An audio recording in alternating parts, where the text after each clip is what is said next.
Hello and welcome back to the Future of XYZ. I hope everyone had a super nice August. We are coming back with the subject of future of mentoring. Mentoring being something that students and new employees and older employees alike need, and that older employees or more experienced people in all sorts of environments can provide to younger people. So we're welcoming today Julie Meyer and Jimmy Edgerton, the two co-founders of AugMentors US. Welcome, guys. Thank you. Thanks so much for having us, Lisa. Welcome back. Thanks. It's a pleasure. Thanks for welcoming me back. It was nice to take a couple weeks off from new episodes and to come back strong with the future of mentorship. You guys are obviously super passionate. I mean, both of you, I'll just give a little background. Julie, obviously, you are the co-CEO and founder of Eat Well Global, which really focuses on nutrition, education, and science through the PR lens, communications, etc. And Jimmy, I think you teach nutrition science and policy at the Friedman School at Tufts University. Entrepreneurship focused. On what, sorry? Entrepreneurship focused. Entrepreneurship focus as well. So both of you guys are multiple time founders, passionate from what I understand about relationships. And this augmenters idea that has sprung up recently seems to really play into that. So first and foremost, tell me a little bit about the future of mentoring, but from the standpoint of what is mentoring first and foremost, and what's your guys' approach to it? Why don't I start with what mentoring is, and then Jimmy can talk about the future of mentoring. So I think what we have seen is this concept of mentoring obviously has been around for a very, very long time, whether it's professional mentoring in a trade, whether it's in the professional environment, whether it's through religious affiliations. But really what we see is that it is a really incredibly valuable concept that has not been appreciated. It's not had light shine on it, has not been really talked about.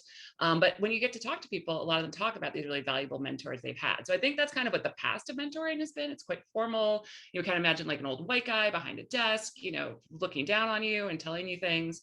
But I think we're kind of thinking that there's a whole future for it. Where we see mentoring going is really creating another layer of community on top of existing organizations and institutions or within your town. For example. And we believe that starts with changing some of the vocabulary. So instead of having the kind of classical hierarchical relationships of a mentor behind a desk looking down at a mentee, we're trying to bring in some new words to that, such as mentees also being called believers because they believe in themselves, mentors being called guides because they're there not really to tell somebody what to do, but Julie says this so well, but provide context and just share examples from their own life to guide the thought process and journey of this believer. And another big thing when we think about the future of mentoring is that it's not necessarily somebody older always as the guide to a younger believer. It can really switch both ways. And that's our eighth principle of mentoring is actually the evolution stage. And that's happened actually for Julie and I, where initially I reached out to Julie for help in teaching my course. I needed a phenomenal guest lecturer. I had high expectations and Julie was way above them. We continue to stay in touch. I helped Julie with something strategic about her business. And fast forward a year later, and now we are launching a business together. And so it can show that it's not really about age or even staying in a certain one-sided relationship.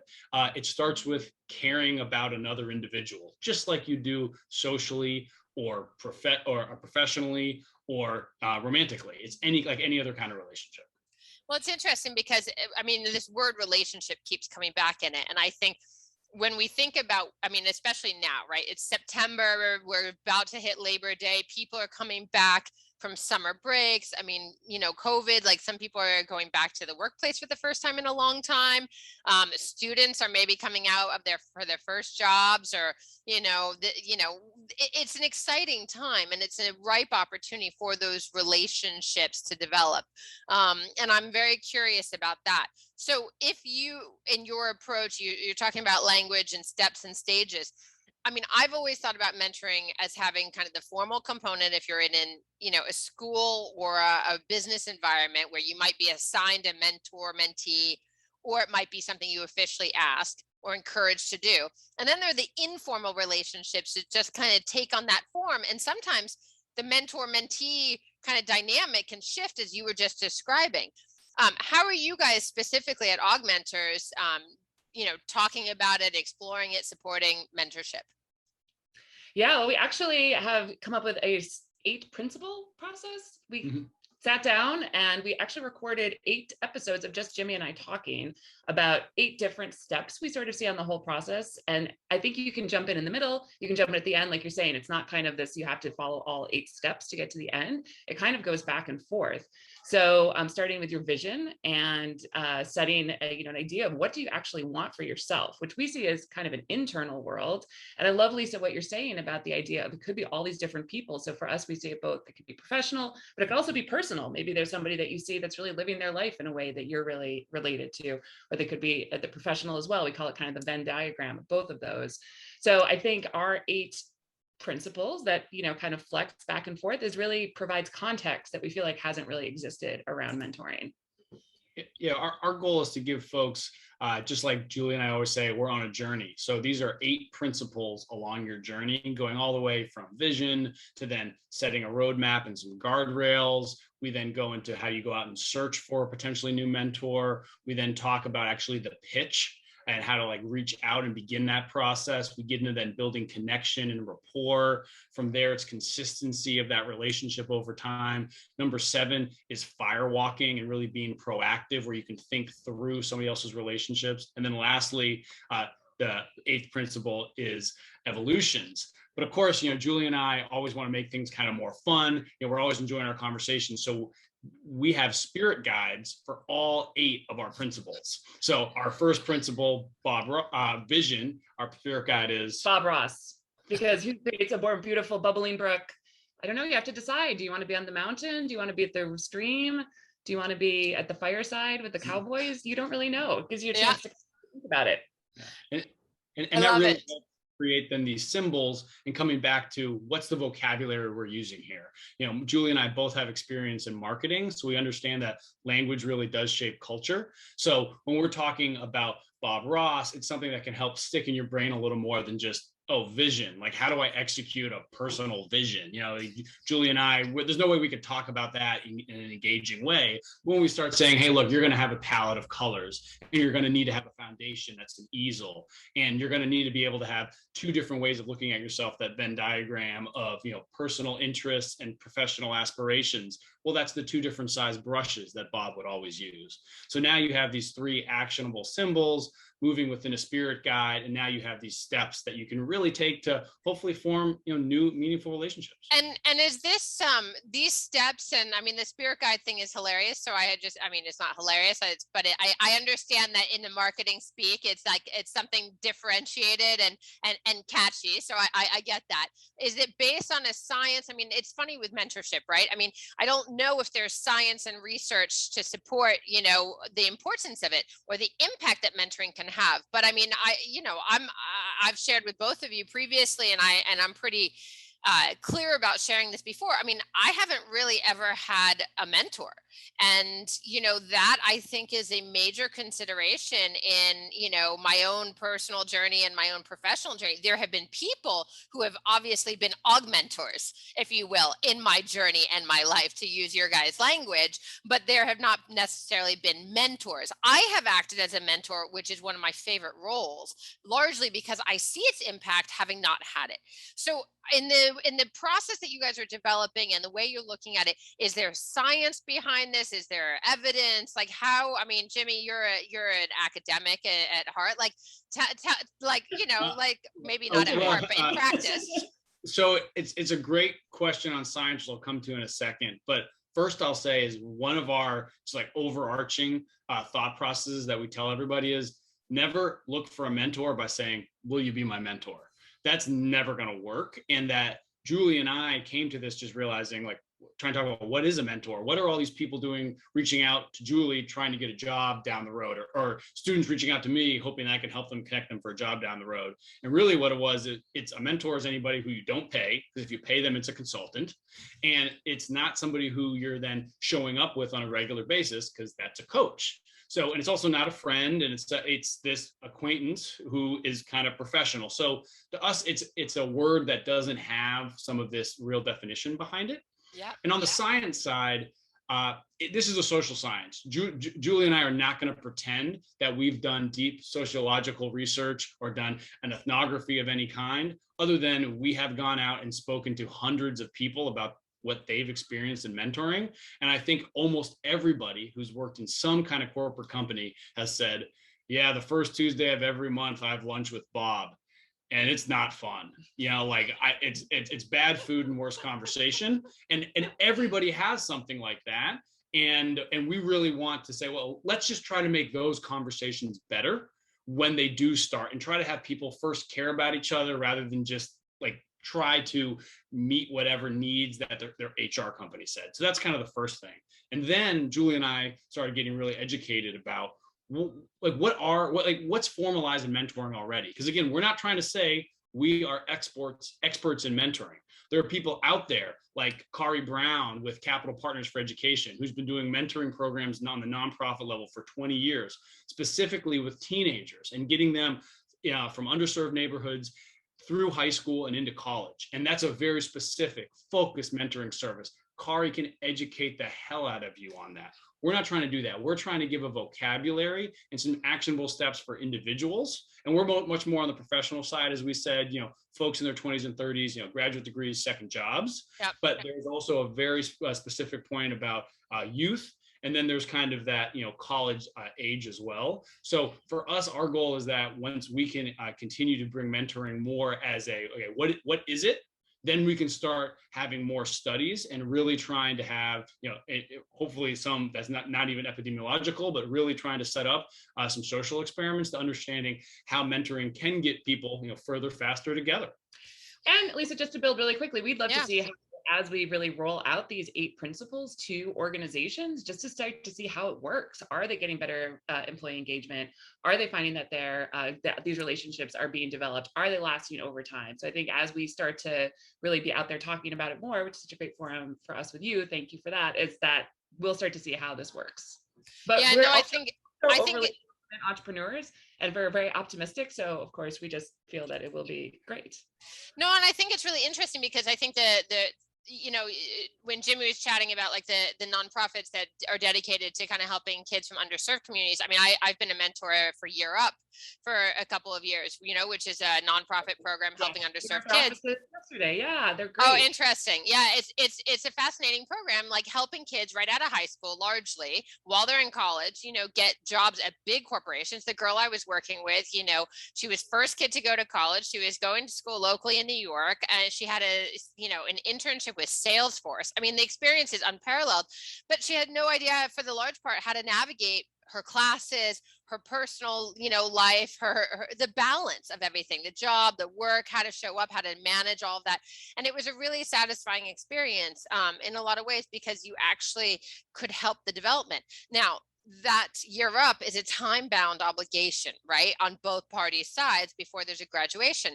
In other relationships of mentor-mentee or guide-believer, is there a length of time in these 8 steps that makes sense to you guys, or that in general is like, what? Because I think Jimmy, sorry, I just want to say Jimmy said something about it's not friends, and I'm like, well, some of the people I've mentored they've crossed over into friends, but you still have that mentoring relationship. Well, actually, it was cool. One of the first things we did as we started off this project is we both interviewed each other's mentors. So I have a mentor, which he pointed out I have known for 25 years, which made me feel quite a bit old. I was surprised to hear it was 25 years, but apparently that's how long he's been mentoring me, or we've been in this mentor, sort of guide believer relationship for all this time. So I don't think there's a time limit. My guess is we'll probably be working in that same capacity, hopefully for, as long as we're both around, because we've had that relationship when we got to talk to Jimmy's mentor as well, not quite as long, but somewhat around there. Yeah. And I think on kind of the length of time, Lisa, we used our spirit guide of Alex Trebek, the Jeopardy host, as consistency. Trebek was on every night, every week, forever. That is clearly an exaggerated example of consistency. But if you start with a relationship, you're then going to have some context, and you're going to know, like, oh, is this a person that likes to text once a week, or is this a person that would love to have a long lunch once a year? Right. You're going to find that out if you start with the premise of they're going to care if I care about them. And if you start there and really get to know someone, and this is where, again, like, because I think we're not scientists, we're not approaching this from like a real like pedagogical background. We're just going to say we care. We're going to show up. We're going to ask, how are you? And then shut up and listen. And that's a really important piece to go both ways to just build a relationship. So for people who are coming into one of these situations, they have differences and similarities, but like, you know, post Labor Day, you're going back to the office, you haven't been in, you know, a year and a half, you're graduating into your first job if you're lucky enough to have gotten one, right?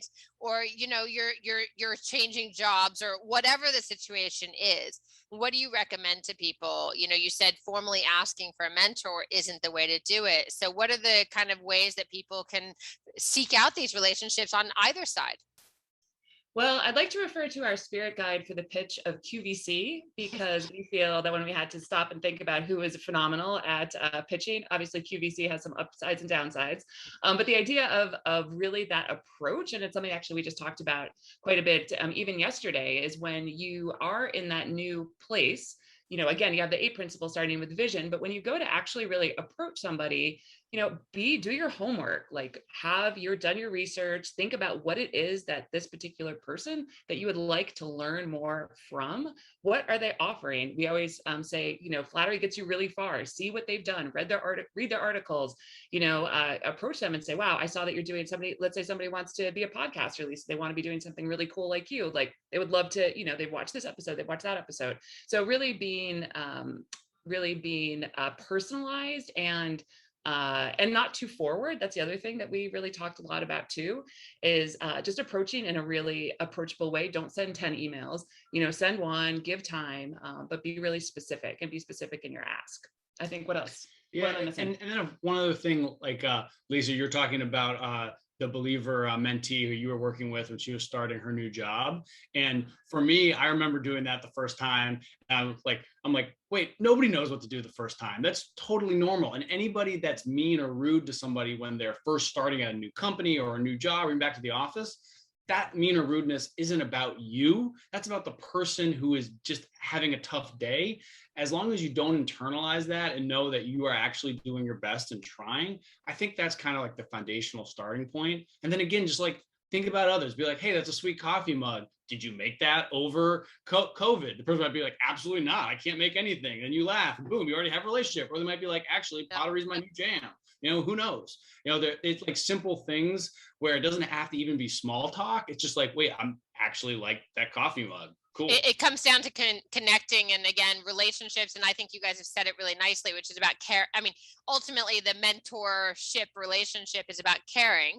So I think it's actually a nice place to like get us to in conclusion, which is like the future of mentorship, which of course seems to me, you know, caring is something that we really all need to be doing a lot more of in the world that we're living in, which is, you know, chaotic on a good day. So what do you, just to leave listeners and viewers with some tidbits, what do you think the future of mentorship is as we kind of come out of the Labor Day holiday? I mean, I would just say for me, as somebody who runs an organization, I run a small organization. It's a B Corp. It's a woman-owned business. We're very, very focused on our values and on our relationships. And I think organizations, more and more, we're seeing this, you know, great flight of people leaving large companies. I think people are going to want to work somewhere where they feel heard, where they feel identified, where they feel supported, where they feel like they are creating and maintaining these great relationships within the workplace. So I think it's actually going to become table stakes for companies to really be focused on these principles and how they're going to take care of each other if they want to continue to succeed in the world. What do you think? I think that's very well said. And there's also something about, you know, we're starting, you know, the end of the year. This is always a busy 4 months. So, and everybody's been talking this summer about diversity, equity, and inclusion, JEDI, whatever. It is such an opportunity for people of privilege, which could just be an area of comfort you might have in where you're at right now. But just to take a second and be like, I don't want to talk about my coffee mug. Take a step back and be like, let's think about this other individual, whether it's diversity of color, gender, age, whatever it is, and just say, why don't I just engage? You're probably, and this is a big thing that Julie and I talk about, as the guide and mentor, you actually get usually more out of it than the mentee believer, because you're going to get all these new ideas and energy and stuff you've never heard of, because this person has such a different perspective. And when we're thinking about diversity, it's difference of perspective that's going to really lead innovation, lead stronger teams, lead better communication. And the big hairy goal that Julie and I really have is, can some of these institutions and communities start building mentoring relationships, not just in departments, but across departments, maybe even outside of companies. And then you start having these like small hydrogen bonds of fabric connections that really start building this larger web. We've been so literally pushed apart during the pandemic. Why can't mentoring, which just starts with just caring, they care if you care about them, just caring about somebody else. I love we it. can talk about this all day long, Lisa. We're so excited. Can you tell? I can. And I think that's the best thing about it for AugMentors, to be able to succeed. You guys need to be excited, but also it is an exciting topic. Future of mentoring. Thank you both, Julie and Jimmy, for joining us today on Future of XYZ. It's really exciting to think about, as you said, we go into like this crazy time of year and just how we build relationships that matter. Amen. Thank you so much, Thank you, Lisa. Thanks for having us on. Absolutely. And for everyone listening, if you don't already subscribe to Future of XYZ, please make sure you do so. You can watch on YouTube. You can also subscribe to the podcast. It's Apple, Spotify, Anchor, Amazon. You can find it almost anywhere at this point. And follow us on Future of XYZ on Instagram. We will see you next week. We're so happy to be back. And thank you guys again for talking about the future of mentorship. Bye. Bye.